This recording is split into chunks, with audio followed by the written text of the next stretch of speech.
하나님께서 오늘 저에게 주시는 말씀은 고린도전서 11장 17절부터 34절입니다.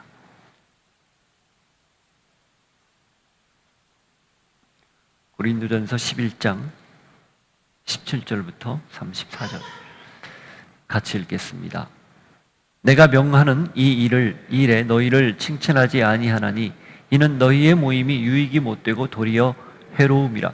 먼저 너희가 교회에 모일 때에 너희 중에 분쟁이 있다함을 듣고 어느 정도 믿거니와 너희 중에 파당이 있어야 너희 중에 옳다 인정함을 받은 자들이 나타나게 되리라. 그런즉 너희가 함께 모여서 주의 만찬을 먹을 수 없으니 이는 먹을 때에 각각 자기의 만찬을 먼저 갖다 먹으므로 어떤 사람은 시장하고 어떤 사람은 취함이라. 너희가 먹고 마실 집이 없느냐? 너희가 하나님의 교회를 업신여기고 빈궁한 자들을 부끄럽게 하느냐? 내가 너희에게 무슨 말을 하랴? 너희를 칭찬하랴? 이것으로 칭찬하지 않노라. 내가 너희에게 전한 것은 주께 받은 것이니 곧 주 예수께서 잡히시던 밤에 떡을 가지사 축사하시고 떼어 이르시되 이것은 너희를 위하는 내 몸이니 이것을 행하여 나를 기념하라 하시고 식후에 또한 그와 같이 잔을 가지시고 이르시되 이 잔은 내 피로 세운 새 언약이니 이것을 행하여 마실 때마다 나를 기념하라 하셨으니 너희가 이 떡을 먹으며 이 잔을 마실 때마다 주의 죽으심을 그가 오실 때까지 전하는 것이니라. 그러므로 누구든지 주의 떡이나 잔을 합당하지 않게 먹고 마시는 자는 주의 몸과 피에 대하여 죄를 짓는 것이니라. 사람이 자기 죄를 살피고 그 후에야 이 떡을 먹고 이 잔을 마실지니 주의 몸을 분별하지 못하고 먹고 마시는 자는 자기의 죄를 먹고 마시는 것이니라. 그러므로 너희 중에 약한 자와 병든 자가 많고 잠자는 자도 적지 아니하니 우리가 우리를 살폈으면 판단을 받지 아니하려니와 우리가 판단을 받는 것은 주께 징계를 받는 것이니 이는 우리로 세상과 함께 정죄함을 받지 않게 하려 하심이라. 그런즉 내 형제들아 먹으러 모일 때에 서로 기다리라. 만일 누구든지 시장하거든 집에서 먹을지니 이는 너희의 모임이 판단받는 모임이 되지 않게 하려 함이라. 그 밖의 일들은 내가 언제든지 갈 때에 바로 잡으리라. 하나님, 오늘도 말씀 앞에 섰습니다. 본질을 왜 늘 기억하고 본질을 추구해야 되는지를 듣게 하시고 우리 신앙이 하나님 주신 원래의 목적대로 다시 서기를 결단하는 귀한 시간이 되게 하여 주옵소서. 예수 이름으로 기도하옵나이다. 아멘. 본질은 다 사라지고 형식만 남는 경우가 왕왕 있습니다. 의식이든 삶이든 그리고 신앙이든 흘러가는 세월과 함께 그 의식을 행하는 목적, 살아가는 이유, 그리고 신앙하는 그 부르심의 그 하나님의 본래의 목적을 놓치고 겉모습 혹은 형식 그리고 그냥 의식을 위한 의식, 신앙을 위한 신앙, 이것들이 남는 경우들이 있다는 거죠. 더 심각한 문제는 그 남은 의식이나 형식마저 그걸 너무 중요하게 여기서 조금만 우리가 생각했던 방식이나 익숙했던 방식을 벗어나면 불편해한다는 거예요. 불편해하는 것을 떠나서 오히려 그렇지 않은 거에 대해서 지적을 하거나 비난하거나 비판하거나 심지어는 정죄하는 경우도 왕왕 있다는 겁니다. 교회에 오랫동안 익숙하게 가져왔던 어떤 지켜왔던 이런 것들이 조금만 변화를 줘도 그건 안 된다라고 반대하는 경우들이 많이 있는 거죠. 그럴 때마다 고민에 빠집니다. 무엇을 위한 의식이고 형식이고 신앙인가? 과연 그 안에 알맹이는 남아있을까? 알맹이가 남아있다면 그 알맹이를 드러내기 위해서 그걸 담아내는 형식들에 좀 자유로울 수는 없을까? 이런 고민들을 하게 되는 거죠. 이게 결국 본질을 놓치고 겉 형식이나 껍데기에 나도 모르게 매인 경우, 집착한 그런 경우입니다. 고린도 교회에는 이미 분파가 있었죠. 4개의 파가 있었죠. 1장에 보면 나오죠. 그들은 각자 배운 대로 자기가 배운 것이 옳다 주장하며 교회에 분란을 일으켰습니다. 이게 마치 횡으로 여러 교회 안에 여러 여러 집단들, 여러 모임들의 성격들이 있는 거죠. 그래서 서로 나뉘어 있는 거죠. 그런 성격이었다면 또 하나 심각한 문제가 있었는데, 그것은 보이지 않는, 그러나 너무 분명하게 드러나는 계층 간의 갈등, 사회적 어떤 지위와 신분에 따른 갈등이었습니다. 이건 어떻게 보면 종으로, 그 네 개의 분파가 횡으로 나뉜 분파라면 이 종으로 나뉘는, 그래서 계급을 마치 형성하는 듯한 위아래를 분명히 이야기하는 그런 뉘앙스를 띠는 이 분열, 이런 문제는 상당히 보이지 않게 교회를 깨트릴 수 있는 여지를 가지고 있었습니다. 이 교회 갈등에 보이지 않지만 어쩌면 은연중에 아주 결정적으로 갈등을 이야기하는 문제였다는 거죠. 바울이 그것을 특별히 매 주일 예배 때마다 일어나는 일을 통해서 듣고 발견하고 오늘 정확하게 지침을 줍니다. 그래서 오죽하면 오늘 말씀은 지난주 우리가 봤던 것, 이 머리를 가려야 됩니까? 가리지 말아야 됩니까? 여기 이 말씀을 할 때 앞부분에 칭찬을 하고 너희가 내 말을 잘 지켜줘서 고맙다. 그러나 이건 이렇게 했으면 좋겠다. 라고 했던 것과 사뭇 다른 어조를 띱니다. 그만큼 이 문제는 바울이 굉장히 중요하게 여기는 그런 사안이었다라는 걸 알 수 있는 거죠. 이 주의 만찬에 참여하면서 차별하는 문제. 요즘 화두도 이 차별이 많이 사람들의 입에 오르내리지 않습니까? 이 차별하는 문제가 본질을 잃어버린 채 어떤 형식, 그리고 그 본질을 놓치고 단지 먹고 마시는 데 집중한 그런 결과라는 것을 바울이 정확히 이야기하고 그리고 그걸 바로잡으려 하는 거죠. 오늘 우리는 이 말씀을 통해서 우리 역시 우리가 예수 믿는 이유가 뭘까? 하나님 우리를 부르셨는데 그 부름에 합당하게 산다는 건 뭘까? 교회를 하나님이 이 땅에 세우셨는데 그 교회의 본질은 뭘까? 과연 우리가 추구하고 있는 것이 본질적인, 성경이 말하는 그 교회의 본질적인 모습이 맞는가? 이 문제를 한번 같이 적용하면서 들었으면 합니다. 그래서 이건 우리 개인에게 주시는 말씀이면서 동시에 3주년을 맞은 교회 숨에도 주시는 말씀입니다.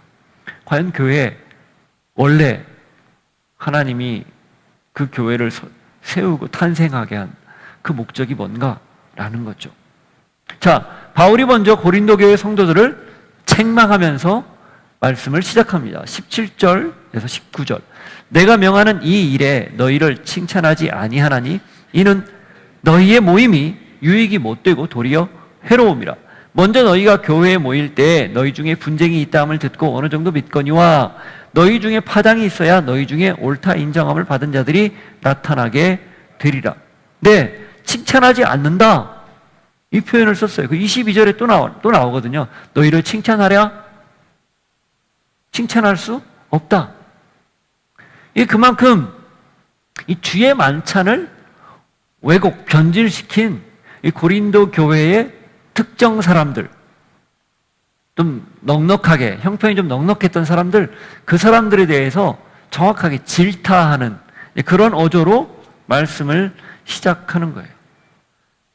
오죽하면 거기 20절, 이 19절에 나오는 것처럼 파당이 있어야 너희 중에 옳다 인정함을 받은 자들이 나타나게 되리라, 이 말씀을 했을까요? 이게 무슨 뜻이냐면 이런 뜻이에요. 하기야, 제가 세 번역으로 읽어드릴게요. 하기야, 여러분 가운데서 바르게 사는 사람들이 환히 드러나려면, 그러니까 하나님의 뜻대로 사는 사람들이 제대로 도드라지려면 이런 뜻이에요. 여러분 가운데 파당도 있어야 할 겁니다. 이렇게 번역해놨어요. 그러니까 이 파당이 있는 것은 오히려 누가 바른지 그런지를 돋보이게 할 수 있는, 약점인데 그 약점이 도리어 장점을 돋보이게 할 수 있는 이런 일이다 라고 말하는 거예요. 이게 사실 정확한 현실을 이렇게 직시해서 이야기하는 거지만 어찌 보면 약간 조롱하는 것 같은 그런 어투이기도 합니다. 근데 이 바울이 이걸 내게 분파만 염두에 두고 한 얘기가 아니라는 거예요. 본문의 맥락으로 보면 요 계층을 나누고 가난하고 어려운 사람들을 함부로 대하는 사람들에 대해서 이야기하는 그런 표현입니다. 그래서 만일에 그런 경우라면 차라리 모이지 않는 게 낫다, 그 말이에요. 너희의 모임이 유익이 못되고 도리어 해로움이다. 아니 예배 때마다 모여야 되잖아요. 그런데 그 모여서 성만찬을 하는데 그 성만찬 할 때마다 너무 어려운 거예요, 마음이. 그러니까 차라리 그 예배를 모이지 말아라. 아니 주일마다 예배를 드리면서 주님의 부활을 기억하고 신앙을 다져야 되는데 바울이 아주 강력하게 좀 극단적으로 표현을 하는 거예요. 차라리 모이지 마라. 예배를 닫아라. 말라기에 나오는 것처럼 너희가 제사하는 건 내가 질렸다. 성전문을 좀 닫았으면 좋겠다. 이런 말과 비슷해요. 굉장히 파격이잖아요. 베이직 교회가 코로나 터지기 한 해 전에 2019년인가요? 1년 정도, 정확하게는 10개월 정도 주일 예배를 완전 셧다운 하려고 그랬어요. 그러나 거센 저항을 이기지 못하고 3번만 예배를 그러니까 각자 흩어져서 드리고 한 번만 모여서 드리는 그런 일이 있었어요. 그 거센 저항이 왔던 이유는 어떻게 주일에 예배를 안 드립니까? 공예배를 각자 나눠서 집에서 혹은 작은 모임으로 혹은 가족과 함께 그렇게 드리라는 뜻이었죠. 그것만 해도 사람들이 굉장히 불편해하는데 여기 지금 바울이 당시에 바울도 이런 얘기를 했거든요. 모이기를 패하는 자들의 어떤 습관처럼 하지 마라. 나쁜 습관이라고 그랬어요. 모이기를 힘쓰라. 이런 얘기를 하는데 역설적으로 차라리 모이지 않으면 좋겠다. 해롭다.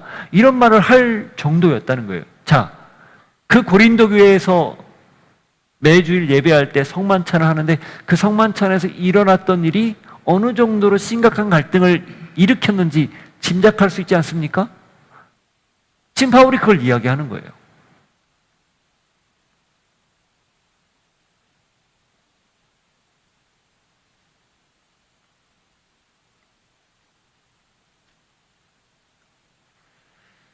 만일에 모임이 해로운 모임으로 전락했다면, 그래서 서로가 서로를 갈등을 야기하고 서로 반목하고 그것 때문에 교회가 어려워진다면 그건 차라리 없애는 게 낫다는 거예요. 이건 무슨 뜻일까요?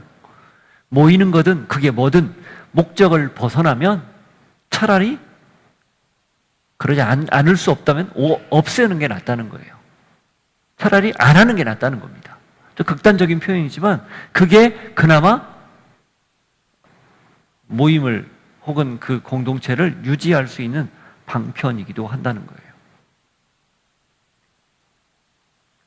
처음 시작할 때와 무색하게 껍질만 번지르하게 남아있다면 과감한 결단으로 때로는 스탑할 필요가 있다는 거예요. 지속하려 아등바등하면 오히려 더 악화될 뿐이라는 겁니다. 나빠질 뿐이라는 거죠. 그러니 본질에 다시 집중해야 된다는 거예요. 우리가 많이 들었던 back to basic. 이 말씀을 여러 각도로 우리가 생각할 수 있지만 아무리 읽어도 그 성만찬의 본질을 놓쳐버린 고린도 교회를 향해서 바울이 질책하는 이 내용은 곧 우리에게도 오늘 정확하게 늘 본질을 염두에 두고 살아야 된다는 말로 다가오는 거죠. 우리의 신앙, 내가 다니는 이 출석하는 교회에 다니는 이 나의 어떤 그 신앙 행위들, 그리고 공동체 모임, 이 모든 것들이 과연 하나님이 원래 나를 처음 불렀을 때 그 자리, 그 모습을 유지하고 있는가? 이걸 늘 생각해 봐야 된다, 그 말입니다. 이게 이로운지 해로운지, 영적으로 유익한지 무익한지 늘 따져봐야 된다는 거죠. 첫 마음이 변질하지 않고 꾸준한가? 여전히 계속 같은 마음을 품고 있는가? 이걸 되뇌어 봐야 된다는 뜻이에요. 신앙은 그래서 늘 말씀드리잖아요. 자기 스스로에게 묻는 거라고. 내가 잘 가고 있는가? 잘 믿고 있는가? 잘 순종하고 있는가? 그 물음이 없다면 어느 순간 우리는 다 죄인이기 때문에 결국 익숙해져요. 익숙해지면 놀랍습니다. 단단해지지 않고요, 변질합니다. 우리 성도님 중에 소금 이야기를 자주 하시는 성도님이 있지만, 그래서 소금 역할을 하라는 거예요. 소금 역할은 항상 똑같이 신선도를 유지하며 처음부터 마지막까지 그대로 변하지 않고 유지하게 하는 그 역할 아니에요? 그래서 우리를 소금과 빛이라고 얘기한 거예요.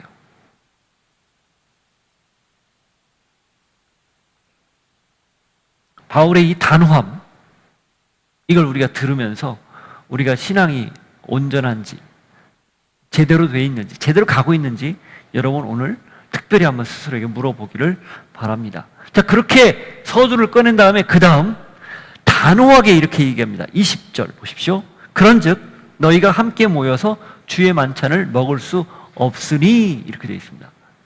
주의 만찬을 먹을 수 없다, 이렇게 얘기해요. 자, 이 뉘앙스 어때요?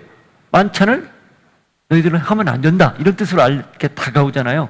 액면 그대로 받아들이면 그런 뜻이에요. 그런데 여러 해석이 가능하지만 보편적으로는 이런 의미이기도 합니다. 그것은 주의 만찬을 먹는 게 아닙니다, 이런 뜻이에요. 바꿔 말하면 당신들이 그 계층을 서로 원래 예수님이 만찬을 제정한 그 목적을 잃은 채 그 만찬에 참여하는 건 원래 주신 목적을 따라가는 게 아닙니다. 그건 그냥 빵을 먹고 포도주를 마시는 것일 뿐이에요. 음식 행위일 뿐입니다. 그 뜻입니다. 우리가 오늘 예배 말씀 끝나고 성찬식을 할 건데, 이거 그냥 빵이고 포도주예요. 아무 의미 없어요. 그런데 여기에 내가 어떤 마음가짐으로 참여하느냐에 따라서 이것은 영적 임재, 기념, 이게 됩니다. 믿음으로 참여하면 이게 정말 예수님의 몸이고 피로 내가 받아들이게 되는 거예요. 근데 그냥 참여하면 빵이고 포도주일 뿐이에요.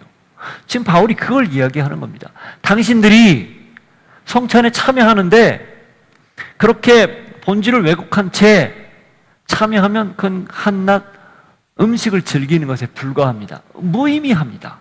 그런데 굳이 그걸 할 필요 있습니까? 차라리 안 하는 게 낫죠? 이런 뉘앙스라는 거예요.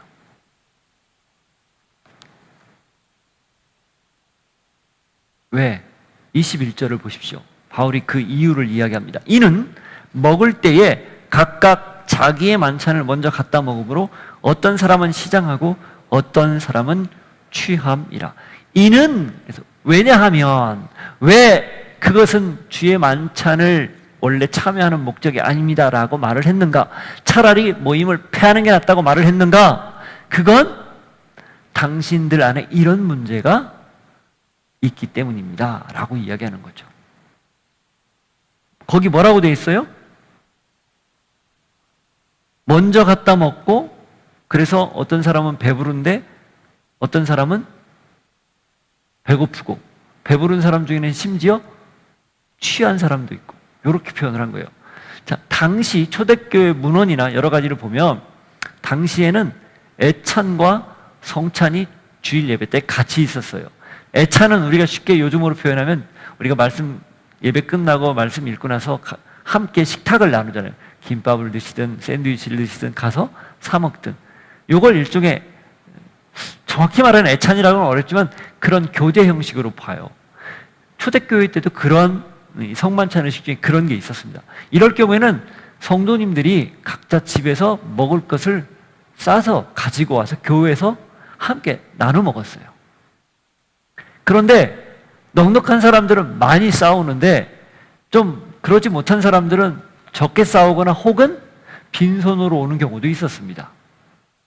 근데 모이는 시간이 정해져 있는데 그게 이제 요즘처럼 뭐 시기가 있는 것도 아니고 대충 감으로, 어떤 여러 가지 그런 감으로 오던 시대잖아요. 그러니까 모이는데 일찍 온 사람들이 자기가 가져온 것들을 먼저 먹기 시작한 거예요.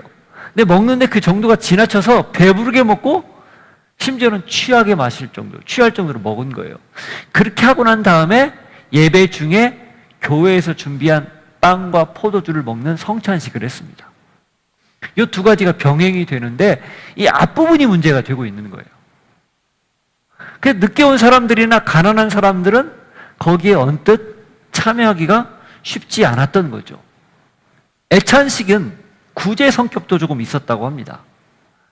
있는 사람들이 가져와서 주일날 예배 때 잘 못 먹던 사람들, 그 사람들을 이렇게 먹이는 그런 경우도 왕왕 있었다고 그래요. 사도행전 2장 한번 보세요. 2장 44절부터 46절인데요. 정확하게 거기에 초대교회 공동체 모습이 나오는데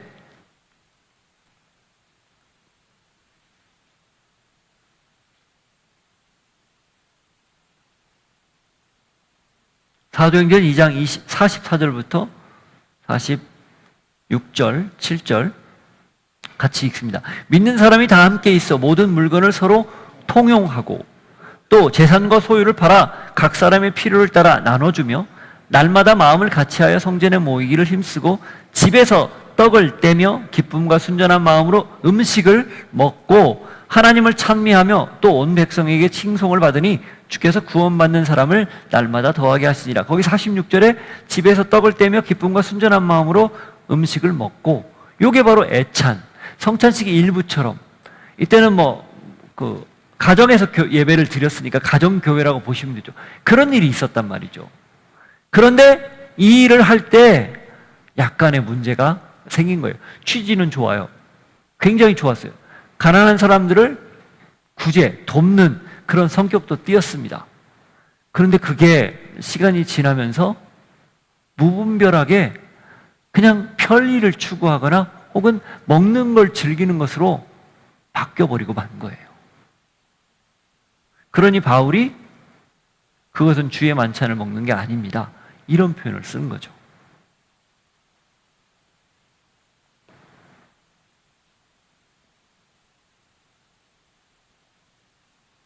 교회는 어떤 곳입니까? 교회. 우리가 생각할 때 교회란 어떤 곳일까요? 하나님 안에서 그리스도를 머리로 하는 그 몸, 이게 교회예요. 바꿔 말하면 하나님 안에서 그리스도와 더불어 몸을 이루는, 각 지체를 이루는, 모든 사람들이 각각의 지체를 이루는 곳, 이것이 교회라는 거예요. 여러분, 아무리 손끝, 말초신경이 있는 곳이라도 자극이 오면 아픕니다. 통증을 느껴요. 물론 머리카락이나 손톱 같은 데 못 느끼지만 일반 피부치, 피부, 살갗은 다 느낍니다. 이게 뭐예요? 지체로 연결되어 있다는 뜻이거든요. 신경이 다 연결이 돼서 서로가 다 이게 관련을 맺고 있다, 그런 의미거든요. 근데 지체라는 표현을 썼을 때는 바로 이걸 염두에 두는 겁니다. 누가 아프거나 힘들거나 혹은 누가 소외당하거나 그래서 마음이 상하거나 이런 것들을 하면 안 된다. 그런 일들을 두면 안 된다. 이게 교회의 원래의 역할 중, 목적 중 하나예요. 하나가 되는 공동체, 이게 교회라는 거죠. 그런데 고린도 교회는 횡으로 종으로 정말 수도 없이 나뉘어 있는 것, 이게 교회였다는, 고린도 교회의 현실이었다는 거죠. 바울이 사회적 질서, 그때 당시 노예 제도가 있어서 종과 주인이 있었죠. 지위, 빈부, 이걸 완전히 무시하지 않아요. 인정해요. 그러나 그것은 끝이 아닙니다. 인정하되 적어도 믿는 사람들은 그리스도 안에서는 다르다. 그래서 그리스도 안에서는 서로 형제요 자매요, 주종이 아니라 서로 동등한 관계다, 이 이야기를 하는 거예요. 빌레몬서가 대표적인 예잖아요. 인정하되 하나님을 따르고 예수를 믿는 사람들은 달라야 된다. 이게 바울의 기본 취지, 기본 태도, 입장입니다. 갈라디아서 3장 28절을 한번 보시겠어요?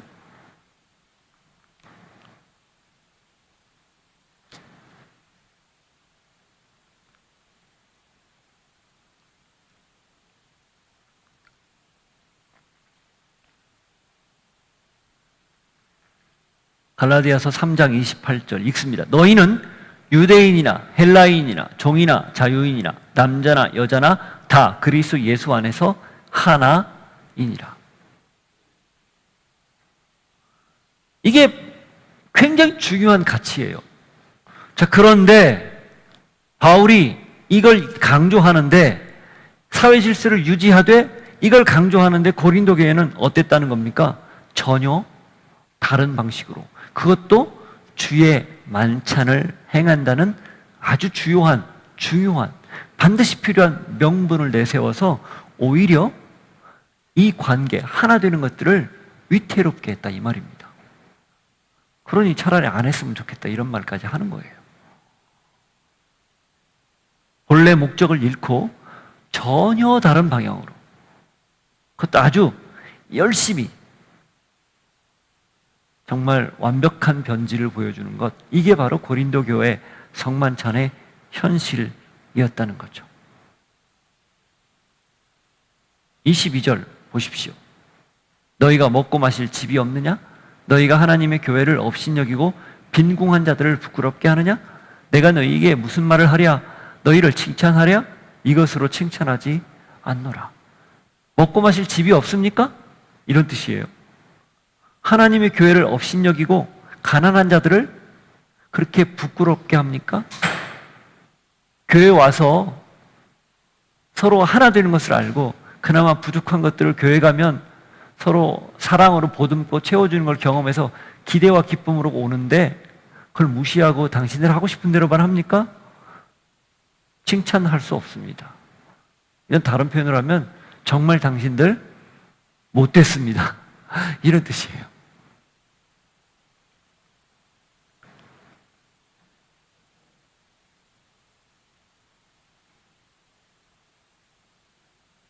어떤 명분을 내세워도 그게 본래 목적을 잃으면 하나님의 영광을 가린다는 거, 그리고 그것이 만일 약자를 무시하는 것으로 이어진다면, 가난한 자를 무시하는 것으로 이어진다면 이건 말 그대로 재앙입니다.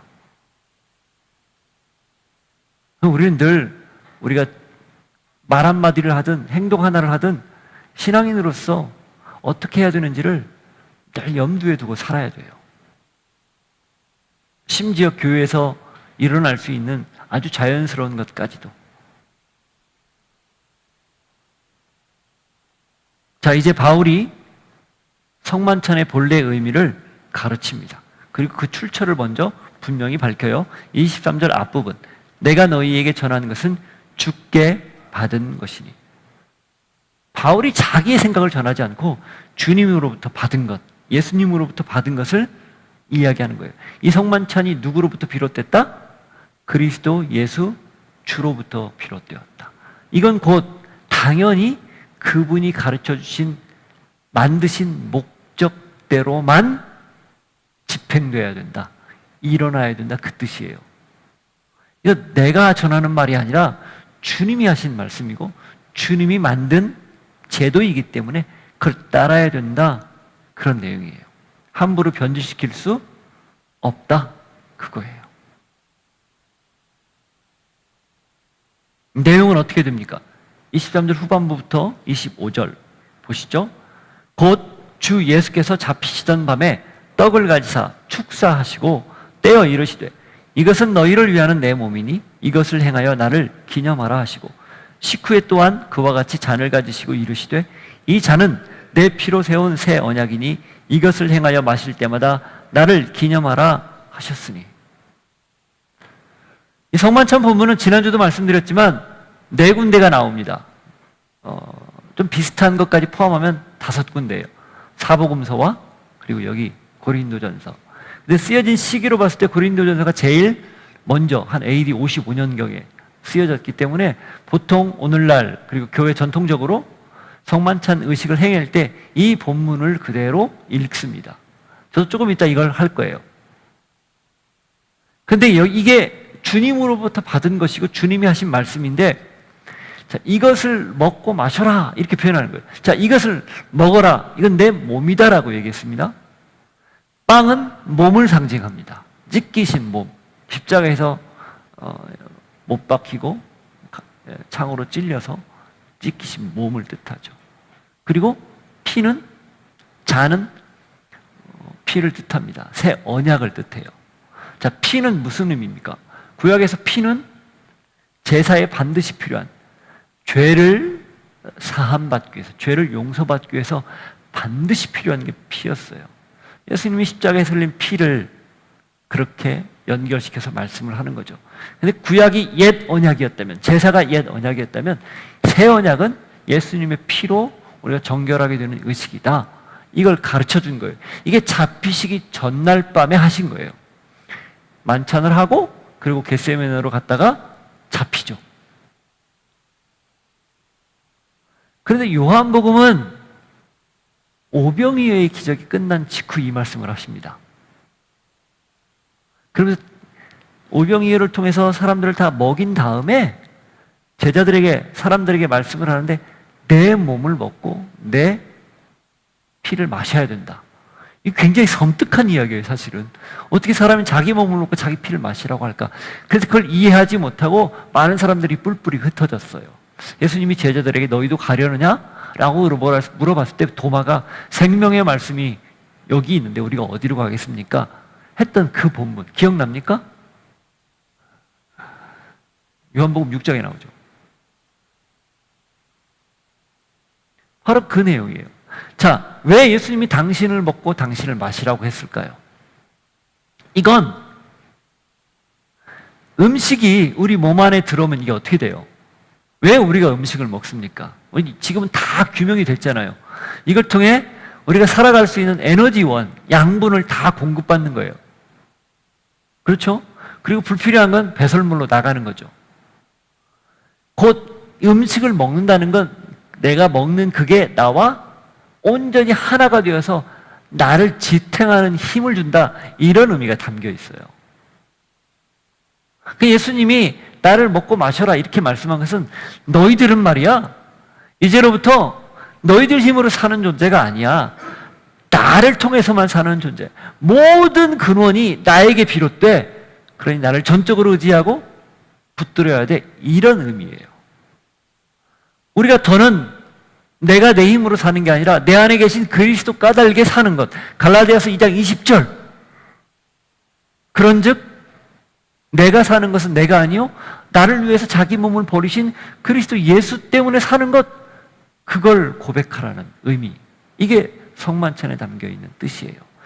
기념이라는 말을 썼어요. 먹을 때마다 마실 때마다 나를 기념하라. 이 기념하라는 말은요, 여러 번역들을 보면 기억하라 이렇게 되어 있습니다.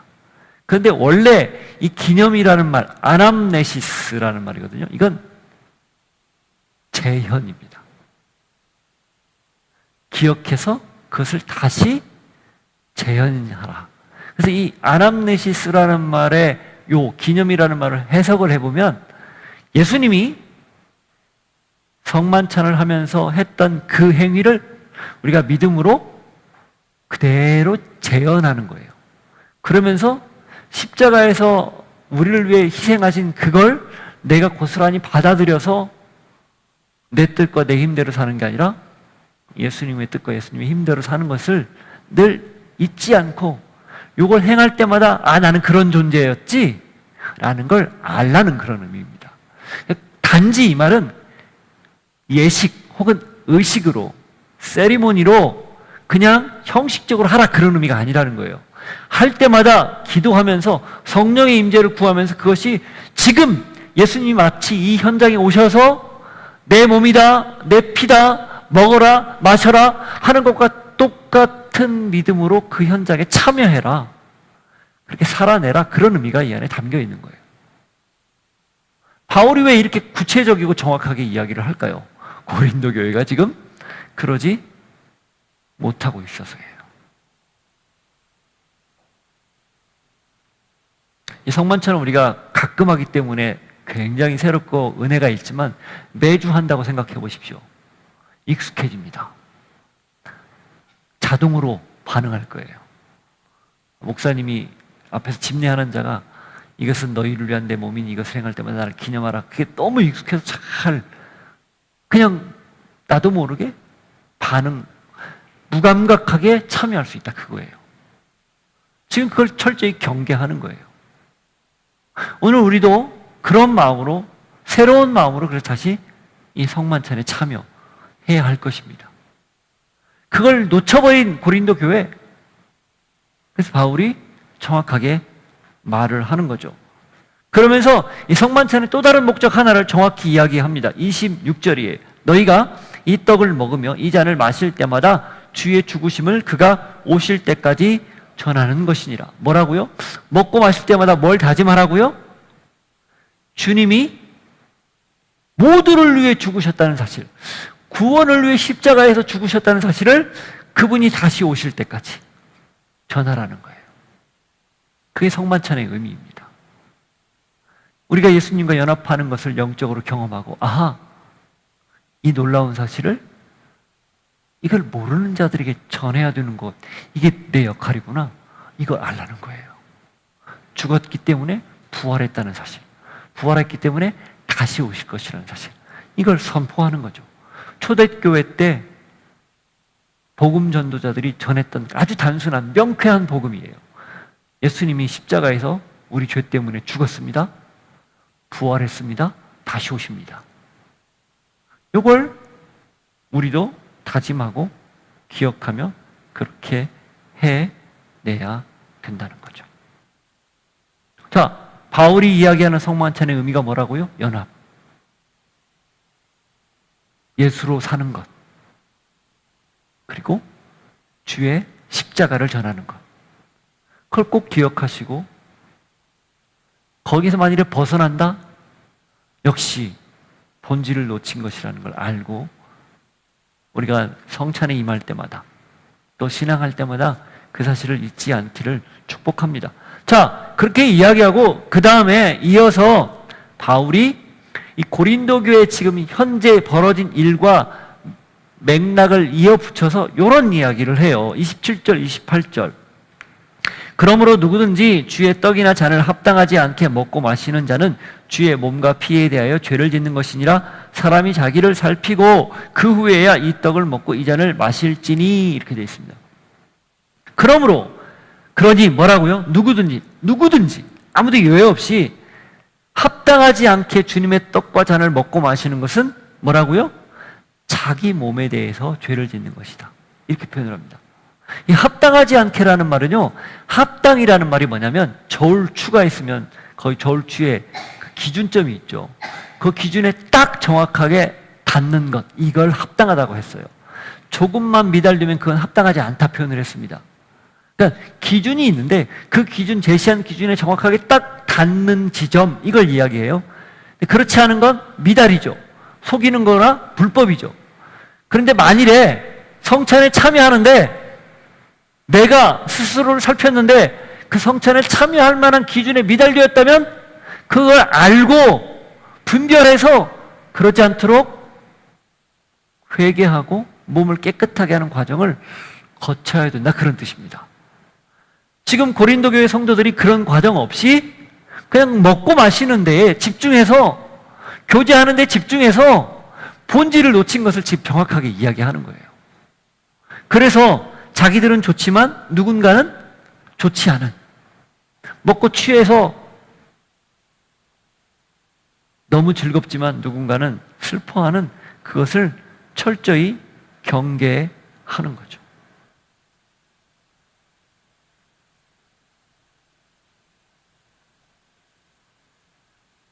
그건 어떻게 됩니까? 29절 보세요. 주의 몸을 분별하지 못하고 먹고 마시는 자는 자기의 죄를 먹고 마시는 것입니다. 이 29절 원문에는요, 왜냐하면이라는 접속사가 있어요. 우리말에는 없죠. 이거 조금 정확히 번역하면 이는 이라는 말이 거기 들어가면 좋아요. 혹은 왜냐하면 이라는 말이 들어가면 좋죠. 그만큼 심각하다는 거예요. 그러니 이런 과정 없이, 이런 먼저 자기를 살피는, 점검하는, 그래서 내가 왜 성찬식에 임하는지, 왜 예배 때 이 성만찬에 함께 하는지를 따지지 않고, 묻지 않고 그냥 참여하는 이 익숙한 그러나 자기 편리에 맞게 움직이는 이 사람들의 오류를 정확하게 지적하고 있는 거예요. 그래서 그렇게 하지 않는 사람들 어떻게 되는가? 30절, 32절 보십시오. 이렇게 표현을 합니다. 그러므로 너희 중에 약한 자와 병든 자가 많고 잠자는 자도 적지 아니하니 우리가 우리를 살폈으면 판단을 받지 아니하려니와 우리가 판단을 받는 것은 주께 징계를 받는 것이니 이는 우리로 세상과 함께 정죄함을 받지 않게 하려 하십니다. 이 말씀은요, 세 번역으로 읽으면 조금 더 명쾌합니다. 제가 한번 읽어드릴게요. 이 때문에 여러분 가운데는 몸이 약한 사람과 병든 사람이 많고 죽은 사람도 적지 않습니다. 이 때문에 주의 몸을 분별하지 못하고, 자기 몸을 분별하지 못하고 자기 죄를 먹고 마셔서 오히려 해가 되어서 몸이 약해지고 병들고 죽은 사람이 적지 않다. 이렇게 표현한 거예요. 굉장히 극단적인 표현이에요. 그러니까 결국 병이 들거나 약해지거나 죽는 경우가 자기 죄를 살피지 않고 함부로 나대서 그렇게 됐다. 그런 논조예요. 근데 이걸 성찬식과 연결을 하는 거죠. 그만큼 중요하다 그 말입니다. 31절, 우리가 스스로 살피면 심판을 받지 않을 것입니다. 스스로 살피면 왜 심판을 받지 않아요? 살펴서 문제가 되는 것을 깨닫고 하나님 뜻대로 살려고 몸부림을 칠 것이기 때문에. 그게 32절이에요. 그런데 주님께서 우리를 심판하시고 징계하시는 것은 우리가 세상과 함께 정죄를 받지 않게 하시려는 것입니다. 그러니까 살펴서 이 문제가 나에게 도드라지게 있구나 라고 느끼는 건 그걸 통해 내가 문제가 있으니 하나님 안에서 잘 살아야 되겠구나 라고 판단하고 그렇게 살려고 몸부림치기 때문에 그나마 낫다 이 얘기예요. 이건 역설적으로 무슨 뜻입니까? 고린도 교회 성도들이 지금 그러지 못하다는 거죠. 오늘 우리도 그럴 수 있다라는 걸 얘기하는 거예요.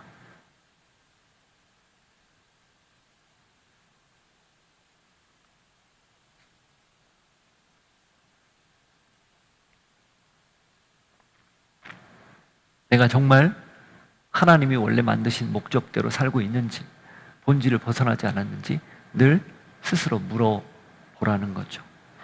이게 성만찬에 임하는 자세이면서 신앙하는 태도라는 거예요. 어떻습니까? 오늘 말씀 계속 한 가지만 이야기하는 것 같지 않습니까? 본질. Back to basic. 계속 이 얘기를 하는 거예요. 그걸 벗어나면 결국 우리는 변질할 수 있다. 경계하는 거죠. 바울이 구체적으로 이렇게 하라고 가르쳐 줍니다. 32절, 33절, 34절, 33, 34절. 그런즉 내 형제들아 먹으러 모일 때에 서로 기다리라. 만일 누구든지 시장하거든 집에서 먹을지니 이는 너희의 모임이 판단받는 모임이 되지 않게 하려 함이라.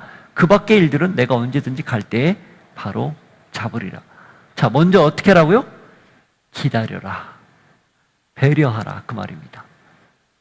준비해 와서 막 시작하지 말고 사람들이 다 올 때까지, 대충 구성원들이 어느 정도인지 알잖아요. 올 때까지 기다려라. 두 번째, 기다릴 수 없거든 집에서 먹고 와라. 그거예요. 그래서 여지를 주지 마라.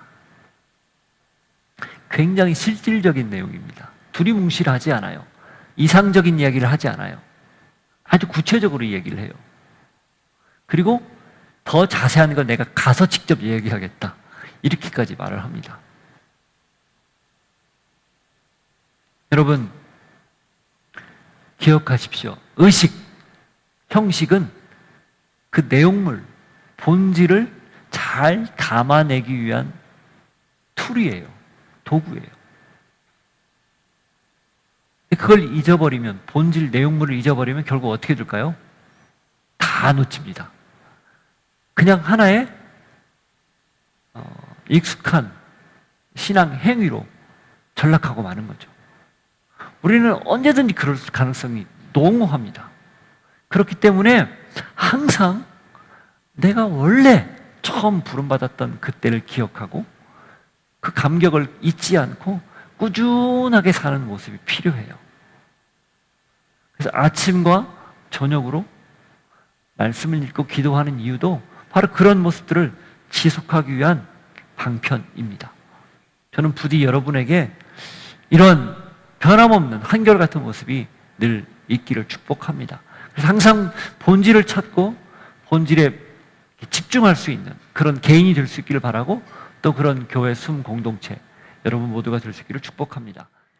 지금은 예수 그리스도의 은혜와 하나님 아버지의 사랑과 성령님의 교통하심이 본질을 잃지 않고 늘 주께서 기뻐하시는 삶을 살기를 소망합니다.